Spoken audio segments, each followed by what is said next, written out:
Pasca diterpa pandemi COVID-19, objek wisata Gardenia Park yang berada di Desa Cilember, Kecamatan Megamendung, Kabupaten Bogor mulai bangkit kembali dan kini telah direnovasi untuk menarik pengunjung yang hendak berlibur ke tempat wisata tersebut. General Manager Gardenia Park Aryo Budi Nugroho mengatakan wisata Gardenia Park merupakan tempat wisata yang menyuguhkan berbagai fasilitas seperti kaca piring restoran, Bellevue Mountain Resort, alami coffee dan patisserie, dan wedding venue, aviary petting zoo, namun pengunjung yang datang juga bisa memberi makan hewan, serta bersuah foto dengan satwa yang ada di area wisata tersebut.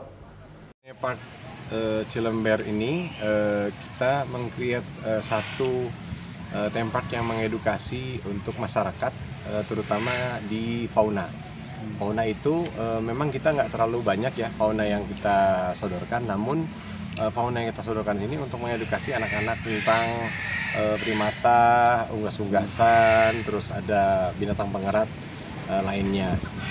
Tujuannya kita adalah di daerah area puncak ini, kalau kita lihat belum ada tempat yang menyediakan tempat yang kecil untuk mengedukasi dan harga terjangkau di daerah puncak ini.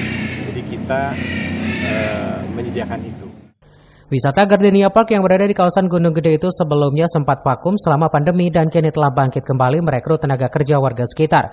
Wisata yang memiliki luas lahan sekitar 4 hektar itu selain suasana sejuk dan asri, namun pengunjung juga bisa menikmati pemandangan alam pegunungan yang masih indah. Dari Megamendung, Kabupaten Bogor, Suhanda Abriji melaporkan.